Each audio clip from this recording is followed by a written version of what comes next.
Hello friends, आज हम पढ़ेंगे राष्ट्रीय आय की गणना करने की व्यय विधि, national income calculating by expenditure method.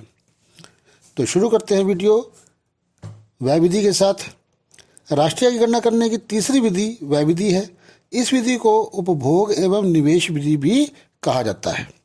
इसकी परिभाषा, व्यय विधि वह विधि है जिसके द्वारा एक लेखा वर्ष में बाजार कीमत पर सकल घरेलू उत्पाद पर किए गए अंतिम व्यय को मापा जाता है। यह अंतिम व्यय बाजार कीमत पर सकल घरेलू उत्पाद के बराबर होता है। आगे आता है अंतिम व्यय क्या है। यह वह व्यय है जो एक लेखा वर्ष में अंतिम वस्तुओं व सेवाओं पर किया जाता है। अंतिम वस्तुएं व सेवाएं वे वस्तुएं और सेवाएं हैं जिनका अंतिम उपभोग के लिए या तो पूंजी निर्माण के लिए प्रयोग किया जाता है या उपभोग व्यय के लिए, अंतिम उपभोग व्यय के लिए प्रयोग किया जाता है। इनकी पुनः बिक्री नहीं की जाती। कौन सा व्यय अंतिम व्यय है और कौन सा मध्यवर्ती, इस प्रश्न का उत्तर व्यय की प्रकृति पर निर्भर करता है। यदि एक उद्यमी दूसरे उद्यमी से जो वस्तु या सेवा खरीदता है, उस वस्तु का प्रयोग यदि दोबारा बेचने के लिए या कच्चे माल के रूप में करता है तो वह व्यय मध्यवर्ती व्यय कहलाएगा। और यदि किसी उद्यमी द्वारा वस्तुएं व सेवाएं अंतिम उपभोग या पूंजी निर्माण के लिए खरीदी जाती हैं तो उन पर किया जाने वाला व्यय अंतिम व्यय कहलाता है। अब आता है व्यय विधि के कदम, various steps of expenditure method. तो पहला कदम हम देखते हैं इसमें अंतिम व्यय करने वाली इकाइयों की पहचान। जैसा कि हमने आय विधि में पढ़ा, देश की घरेलू सीमा के अंतर्गत उन सभी इकाइयों की जानकारी प्राप्त की जाती है जो अंतिम उपभोग व उपभोग करती हैं। यह व्यय अंतिम उपभोग पर व पूंजी निर्माण पर किया जाता है। अंतिम व्यय करने वाली मुख्य इकाइयां निम्न प्रकार से हैं। पहली है परिवार क्षेत्र, दूसरी उत्पादक क्षेत्र, तीसरी सरकारी क्षेत्र और चौथी है शेष विषय क्षेत्र। दूसरा कदम आता है अंतिम व्यय का वर्गीकरण। इसका वर्गीकरण निम्न वर्गों में किया जा सकता है। नंबर 1, अंतिम उपभोग व्यय। इसमें निजी अंतिम उपभोग व्यय। दूसरा, सरकारी अंतिम उपभोग व्यय। दूसरा पॉइंट आता है अंतिम निवेश व्यय। इसमें 3 है, सकल स्थायी पूंजी निर्माण, स्टॉक में परिवर्तन और तीसरा शुद्ध निर्यात। तीसरा कदम आता है अंतिम व्यय की गणना। इसमें पहला पॉइंट ए, अंतिम उपभोग व्यय। सकल घरेलू उत्पाद पर अंतिम व्यय का वर्गीकरण करने के बाद इनके अंगों की गणना की जाती है। इसके लिए 2 प्रकार के आंकड़ों की आवश्यकता होती है। नंबर 1, बाजार में बिक्री की सकल मात्रा और दूसरा फुटकर कीमतें। तो अंतिम व्यय के विभिन्न अंगों की गणना करने के लिए निम्न प्रकार से हम उनकी गणना कर सकते हैं। नंबर 1, निजी अंतिम उपभोग व्यय। इसमें है घरेलू बाजार में निजी अंतिम उपभोग व्यय की गणना करने के लिए उपभोक्ता परिवारों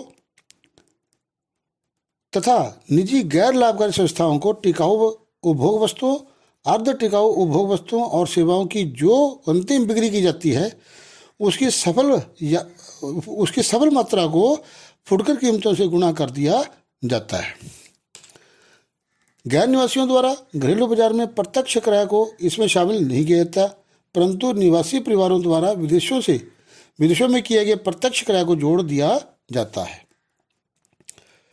इनमें निम्न मदों के मूल्य को शामिल किया जाता है। कौन कौन से मद हैं? नंबर 1, घरेलू बाजार में उत्पादक परिवारों द्वारा मकानों के अतिरिक्त चालू वर्ष में उत्पादित अन्य वस्तुएं व सेवाएं। दूसरा आता है वस्तुओं के रूप में प्राप्त मजदूरी व वेतन। तीसरा आता है वस्तुओं के रूप में प्राप्त शुद्ध उपहार। चौथा, उपभोक्ता परिवारों द्वारा विदेशों में प्रत्यक्ष रूप से खरीदी गई वस्तुएं व सेवाएं। पांचवा, खुद काबिज मकानों का आरोपित किराया और नौकरों को दी जाने वाली मजदूरी।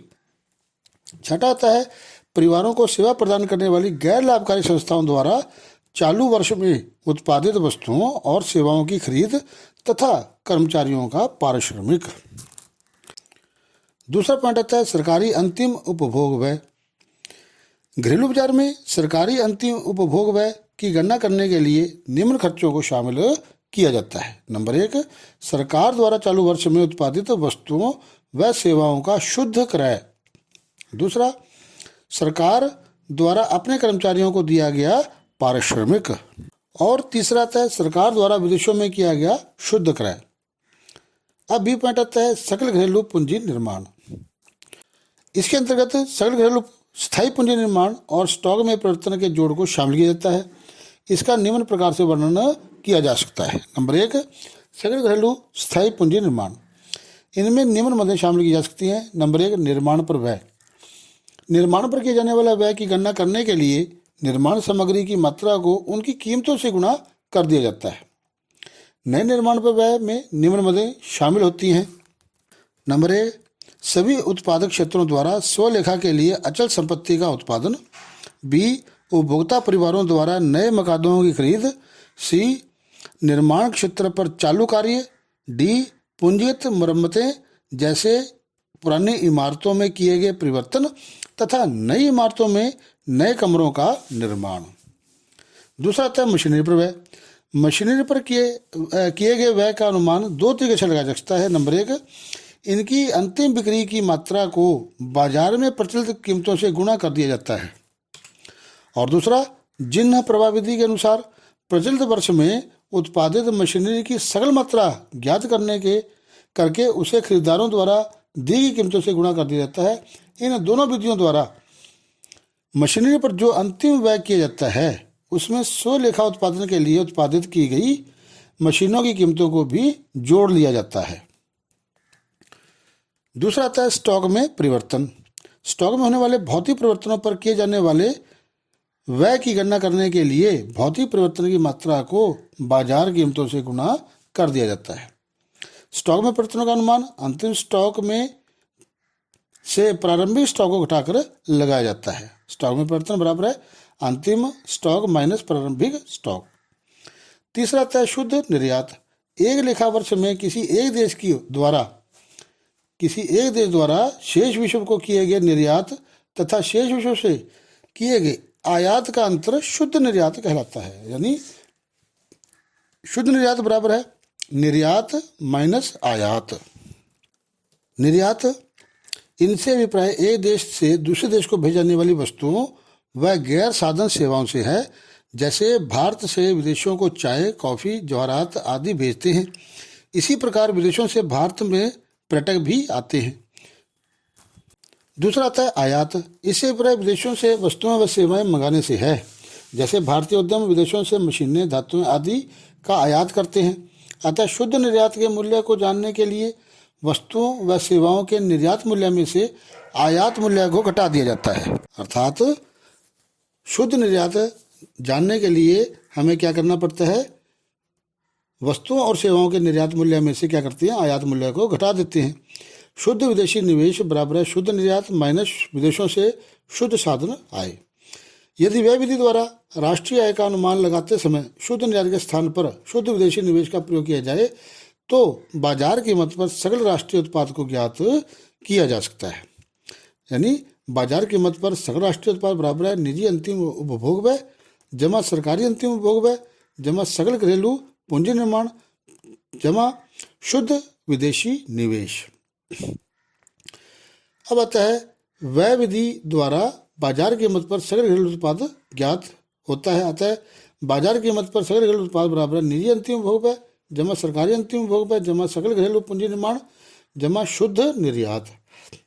दूसरा आता है बाजार कीमत पर सकल राष्ट्रीय उत्पाद बराबर है निजी अंतिम उपभोग व्यय जमा सरकारी अंतिम उपभोग व्यय जमा सकल घरेलू पूंजी स्थायी पूंजी निर्माण जमा स्टॉक में परिवर्तन जमा शुद्ध निर्यात जमा विदेशों से शुद्ध साधन आए। तीसरा आता है बाजार कीमत पर शुद्ध राष्ट्रीय उत्पाद, इस बराबर है निजी अंतिम उपभोग व्यय जमा सरकारी अंतिम उपभोग व्यय जमा सकल घरेलू स्थायी पूंजी निर्माण जमा स्टॉक में परिवर्तन जमा शुद्ध निर्यात जमा विदेशों से शुद्ध साधन आए। इनमें से मूल्य ह्रास को घटा दिया जाता है माइनस मूल्य ह्रास। चौथा आता है साधन लागत पर शुद्ध राष्ट्रीय उत्पाद निजी अंतिम उपभोग व्यय जमा सरकारी अंतिम उपभोग व्यय जमा सकल घरेलू स्थायी पूंजी निर्माण जमा स्टॉक में परिवर्तन जमा शुद्ध निर्यात जमा विदेशों से शुद्ध साधन आए माइनस मूल्यह्रास माइनस शुद्ध अप्रत्यक्ष कर। अब आता है अंतिम वस्तुओं व मध्यवर्ती वस्तुओं में अंतर। अंतिम वस्तुएं और मध्यवर्ती वस्तुओं में कौन कौन से अंतर हैं, ये हम पढ़ेंगे। नंबर 1, अंतिम वस्तुएं उत्पादन परिसीमा के अंदर होती हैं, के बाहर होती हैं, जबकि मध्यवर्ती वस्तुएं उत्पादन परिसीमा के अंदर होती हैं। अंतिम वस्तुएं उत्पादन परिसीमा से बाहर और मध्यवर्ती परिसीमा के अंदर। दूसरा आता है अंतिम वस्तुएं अंतिम उपभोक्ता के पास उपभोग या निवेश के लिए जाने को तैयार है, जबकि मध्यवर्ती वस्तुएं उत्पादकों द्वारा कच्चे माल के रूप में प्रयोग में लाई जाती हैं। तीसरा, अंतिम वस्तुओं का या तो उपभोग या निवेश कर लिया जाता है, जबकि मध्यवर्ती वस्तुओं का मध्यवर्ती उपभोग किया जाता है। चौथा आता है अंतिम वस्तुओं को राष्ट्रीय आय की गणना में शामिल किया जाता है, जबकि मध्यवर्ती वस्तुओं को राष्ट्रीय आय की गणना में शामिल नहीं किया जाता। अब हम पढ़ेंगे व्यय विधि व्यय संबंधी सावधानियाँ। कौन कौन सी व्यय विधि करते समय सावधानियाँ बरतनी चाहिए? तो नंबर 1, सकल व्यय का माप करते समय दोहरी गणना की समस्या से बचने के लिए केवल अंतिम व्यय को ही शामिल किया जाता है।